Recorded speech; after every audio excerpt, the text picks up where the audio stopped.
नमस्कार, जन टीवी देख रहे हैं आप। मैं श्वेता शर्मा आपके साथ। खबरों की शुरुआत से पहले एक नजर डालेंगे अभी की हेडलाइंस पर।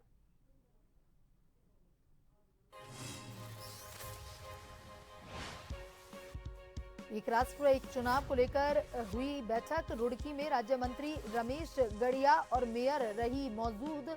कहा, स्थिरता और पारदर्शिता की दिशा में यह बड़ा कदम।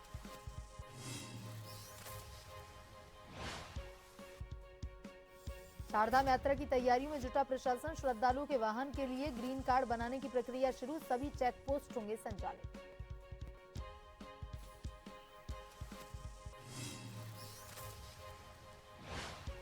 गर्मी बढ़ने के साथ लोहाघाट नगर में गहराने लगे पेयजल समस्या। आमजन को हो रही परेशानी। संघर्ष समिति ने की समाधान की मांग। अनिश्चितकालीन धरना प्रदर्शन की चेतावनी।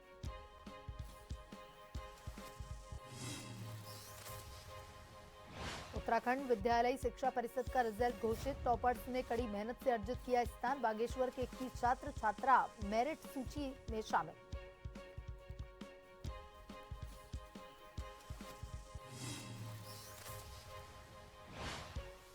उत्तराखंड में बारिश और ओलावृष्टि का अलर्ट।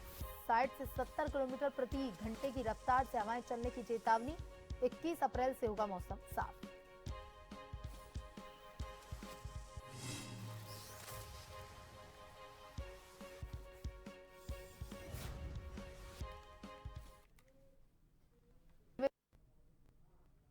और अब खबरें विस्तार से।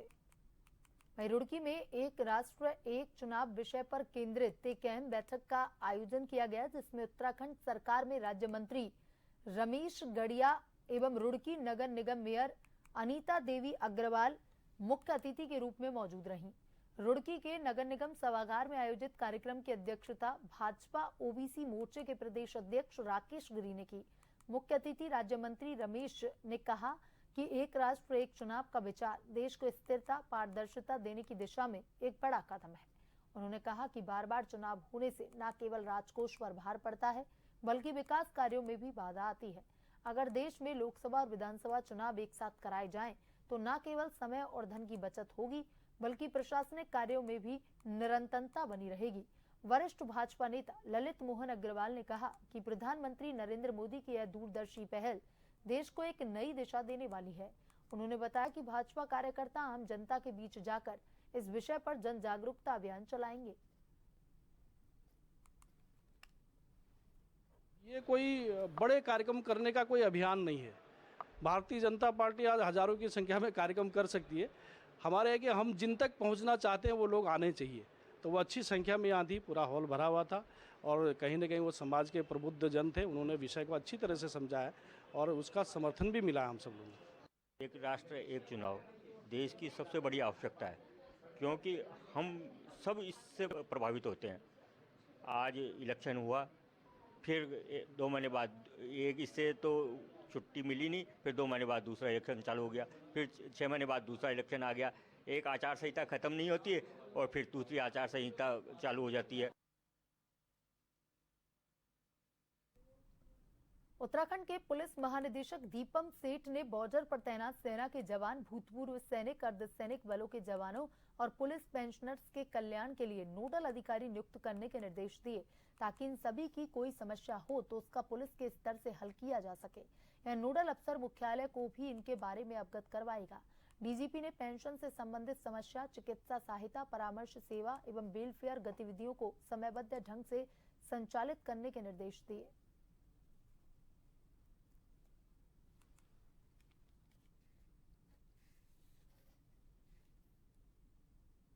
हाँ, बहुत अधिक संख्या में हर परिवार से कोई ना कोई नाता जिसका जुड़ा रहता है, सेना से, अर्धसैनिक बलों से, पुलिस से, और इनमें से कई जवान अपने परिवारों से दूर बॉर्डर पर, सीमा पर सुरक्षा में अपना ड्यूटी करते हैं। और इसलिए हमारा ये दायित्व बनता है कि इनके जो घर परिवार हैं, उनसे रिलेटेड जो कोई समस्याएं हैं, उनका त्वरित निराकरण हो। तो इसलिए ये निर्णय लिया गया कि प्रत्येक जनपद में और मुख्यालय स्तर पर एक नोडल अधिकारी जो कि इनके निराकरण के बारे में लगातार मॉनिटर भी करे और उसके बारे में जो भी कार्रवाई हुई है वो उन सैनिकों तक पहुंचे, जिससे कि वो आश्वस्त हों कि उनके द्वारा जो भी समस्या उठाई गई थी उसका कुछ हल निकाल लिया गया। रामनगर में कांग्रेस कार्यालय में कांग्रेस पूर्व विधायक रणजीत सिंह रावत आरोप लगाते हुए कहा कि देश के प्रधानमंत्री नरेंद्र मोदी देश में स्मार्ट मीटर के नाम पर जनता से लूटकर अपने मित्र अडानी को फायदा पहुंचाने का काम कर रहे हैं। उन्होंने कहा कि भाजपा और प्रधानमंत्री को जनता इसका जवाब देगी और इस लूट को रोकने के लिए कांग्रेस सड़कों पर उतरेगी। उन्होंने कहा कि आज पूरे देश की आबादी 140 करोड़ है। यदि 35 करोड़ मीटर घरेलू देश में लगे तो अगर प्रति मीटर 10,000 रुपए की बचत होगी तो इससे अडानी को सीधे तौर पर 35 खरब का फायदा पहुंचेगा।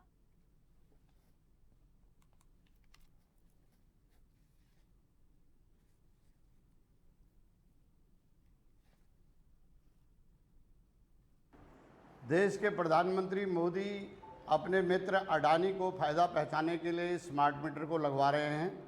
140 करोड़ की हमारी आबादी है, 4 लोगों का हम परिवार मानते हैं। अगर 35 करोड़ मीटर भी आप घरेलू मानते हैं, औरों को छोड़ दीजिए, व्यावसायिक को, वाणिज्यिक को, औद्योगिक मीटरों को छोड़ दीजिए और जो लोगों के पास 2-3 जगह घर है उनको भी छोड़ दीजिए। 35 करोड़ भी अगर उपभोक्ता हैं तो 10,000 भी एक मीटर पर अगर कमाएगा, 25,000 इसकी कीमत है जो भविष्य में जुड़ेगी। अभी तक सरकार अधिकारी ये नहीं बता रहे हैं कि इसकी कोई कीमत जुड़ेगी। निजगार को इतने हुए हैं तो बताएं ना, बयान दें कि इसका कोई पैसा नहीं लिया जाएगा।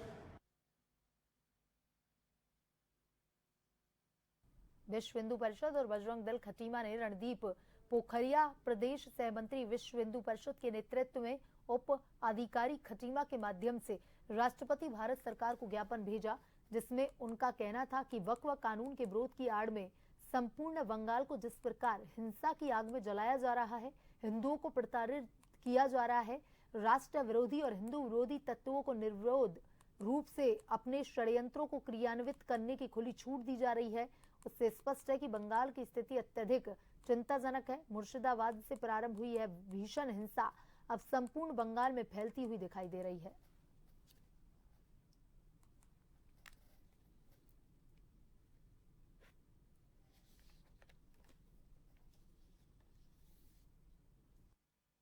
बंगाल के अंदर जो सुनियोजित रूप से हिंदुओं पर अत्याचार हो रहा है, उसके खिलाफ आज देशव्यापी आंदोलन या ज्ञापन का महामहिम राष्ट्रपति के माध्यम से पूरे देश में देने का आज ये संकल्प विश्व हिंदू परिषद का बजरंग दल के कार्यकर्ताओं के नेतृत्व में आज ये ज्ञापन एसडीएम महोदय को दिया के द्वारा महामहिम राष्ट्रपति को दिया गया। हमने आज महामहिम राष्ट्रपति महोदय से 4 मांग की हैं।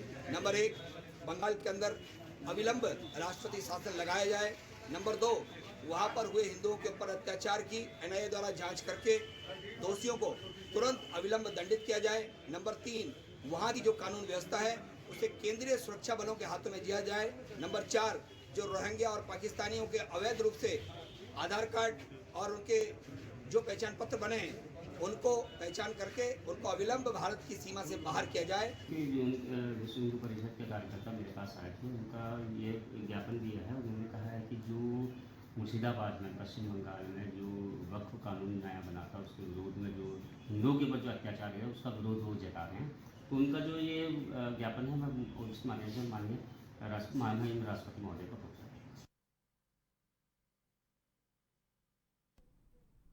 उत्तराखंड में सरकार ने बिजली के स्मार्ट मीटर लगाए जाने का ठेका एक निजी कार्यदायी संस्था को दिया। बताया जाता है कि इस कंपनी ने पूरे देश में ही यह स्मार्ट मीटर लगाने का कार्य किया जा रहा है, लेकिन उत्तराखंड के कई इलाकों में लगातार इन स्मार्ट मीटरों का विरोध तेज होता जा रहा है। कुछ समय पूर्व किच्छा के विधायक तिलक राज बेहड़ ने भी अपनी विधानसभा में इसका विरोध कर कई मीटरों को तोड़ने की कार्रवाई कर अपना विरोध जताया। तो वहीं रामनगर में भी पिछले कई दिनों से कंपनी द्वारा कुछ क्षेत्रों में यह मीटर लगाने की कार्रवाई की जा रही है, जिसका स्थानीय लोगों के साथ ही कांग्रेस के वरिष्ठ नेता और पूर्व विधायक रणजीत सिंह रावत और उनके समर्थक लगातार विरोध कर रहे हैं।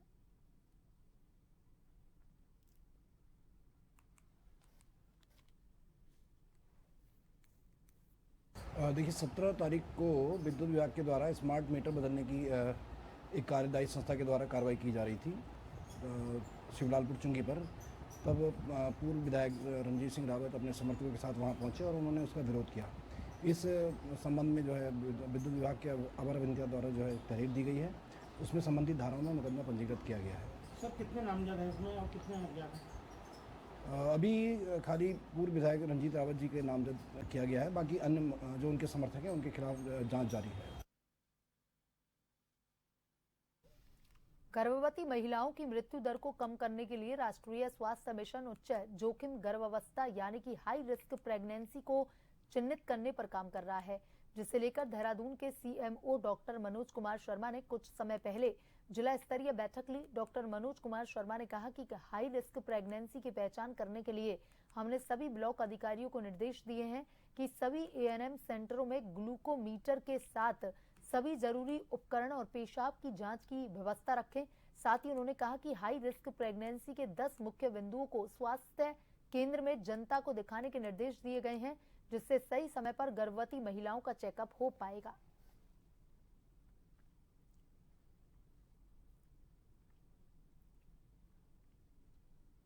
देखिए, मैटरनल मोर्टेलिटी को अगर हम कम करना है तो हाई रिस्क प्रेगनेंसी उनको आइडेंटिफाई करना एक बहुत बड़ा अहम उसमें पड़ाव है। तो कैसे हम समय से हाई रिस्क जो प्रेगनेंसी है उसको आइडेंटिफाई करें, उसके लिए हमने कहा कि अब जो एएनएम सेंटर है उस पर बीपी इंस्ट्रूमेंट होना चाहिए, सभी जगह वेइंग मशीन होनी चाहिए, उनका ग्लूकोमीटर होना चाहिए, चेक हीमोग्लोबिन भी सबको प्रोवाइड किए गए हैं। साथ में यूरिन की जाँच करने का जो एल्बुमिन जाँच करते हैं वो सब चीज़ें वहाँ पे होनी चाहिए।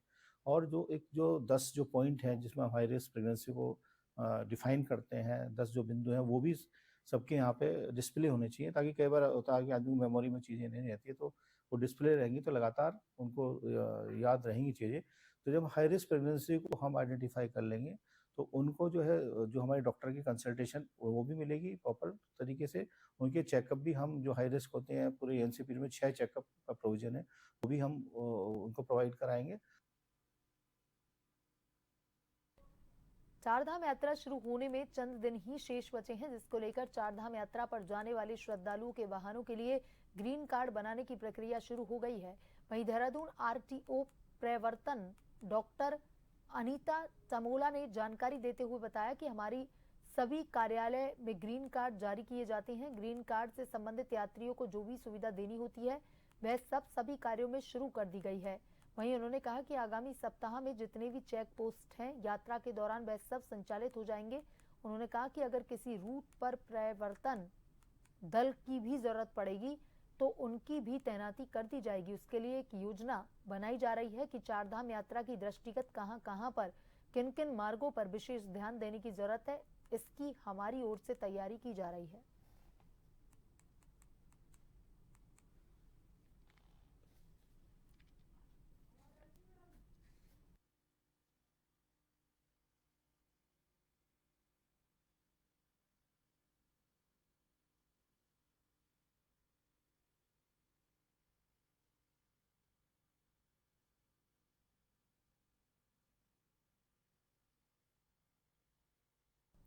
उत्तराखंड के हल्द्वानी इलाके में 10वीं की छात्रा के साथ बलात्कार का मामला सामने आया। पुलिस ने यह जानकारी दी। अधिकारी ने बताया कि मुख्य आरोपी को गिरफ्तार कर लिया गया है। पुलिस मामले की जांच कर रही है।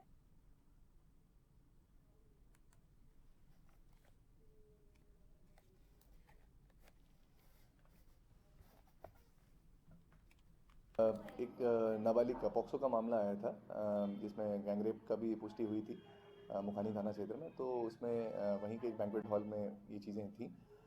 इसमें एक अभियुक्त की अरेस्टिंग हो चुकी है, 2 अभी हमारी रेंज में जल्दी आ जाएंगे, उनको भी अरेस्टिंग कर ली जाएगी। और इसके साथ साथ आगे की जो भी जांच है, जो विवेचना है, वो सारा विश्लेषण हो रहा है। जैसे तथ्य आएंगे उसके अनुसार। पांडे ने चंपावत जिले के खेती खान में विवाह समारोह में सहभागिता करते हुए वहां उपस्थित समस्त ग्रामवासी अतिथियों को संबोधित किया। इस अवसर पर जिलाधिकारी ने कार्तिक ने विवाह की हार्दिक शुभकामनाएं प्रेषित की। कार्यक्रम के दौरान जिलाधिकारी ने समान नागरिक संहिता अंतर्गत चल रहे नागरिक पंजीकरण अभियान की जानकारी साझा की। लोगों ने इस महत्वपूर्ण प्रक्रिया में भाग लेने का आग्रह किया। उन्होंने ग्रामवासियों को पंजीकरण की अनिवार्यता, प्रक्रिया की सरलता और इसके दीर्घकालिक लाभों की विस्तृत जानकारी प्रदान की। हरिद्वार के औद्योगिक क्षेत्र में एक टेंट हाउस में आग लग गई। सूचना पर दमकल की गाड़ियां मौके पर पहुंची, मशक्कत कर आग पर काबू पाया।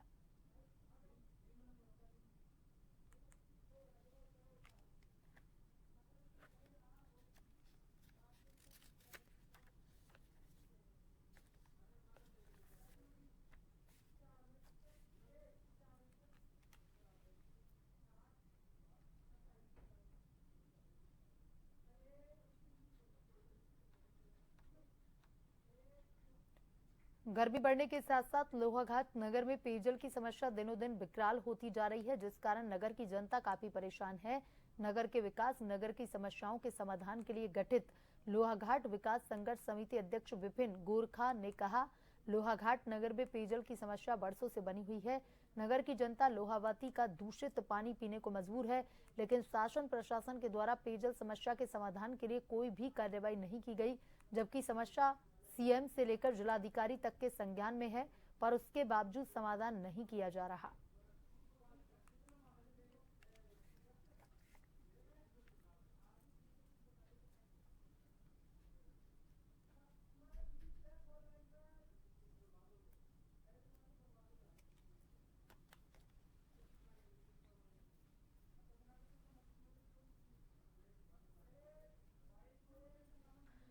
और इसी खबर पर ज्यादा जानकारी के साथ हमारे संवाददाता लक्ष्मण फोन लाइन पर जुड़ चुके हैं। लक्ष्मण, लगातार गर्मी का मौसम शुरू हो चुका है और भीषण गर्मी का दौर ये दिखाई दे रहा है। क्या कुछ इसमें पेयजल की समस्या बनी हुई है? लोगों ने कई बार इसके लिए आवाज भी उठाई है, लेकिन अभी तक समाधान जो है वो नहीं हो पा रहा है। इसका क्या कुछ कारण है, क्यों समाधान नहीं हो पा रहा है?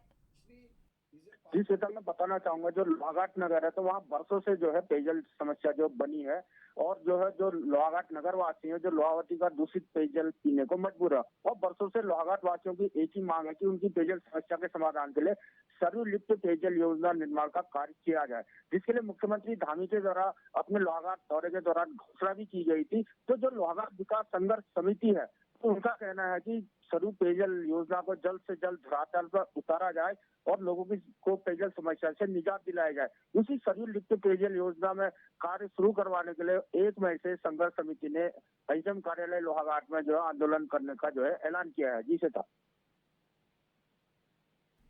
तमाम जानकारी के लिए धन्यवाद।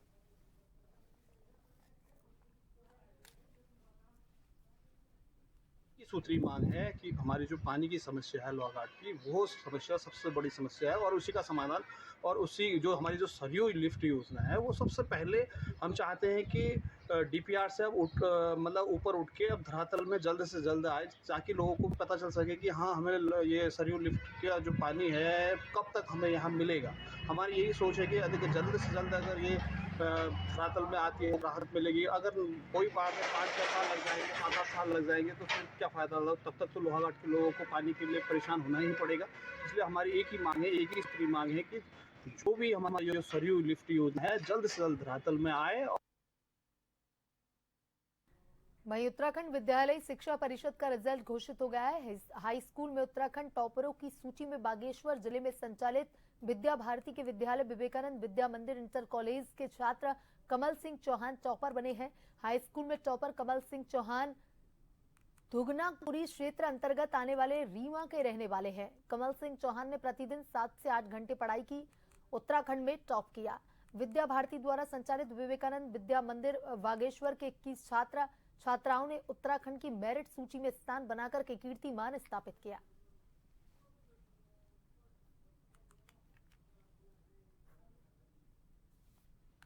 बुलेटिन में अभी तक के लिए इतना ही। बने रहिए जन टीवी के साथ। नमस्कार।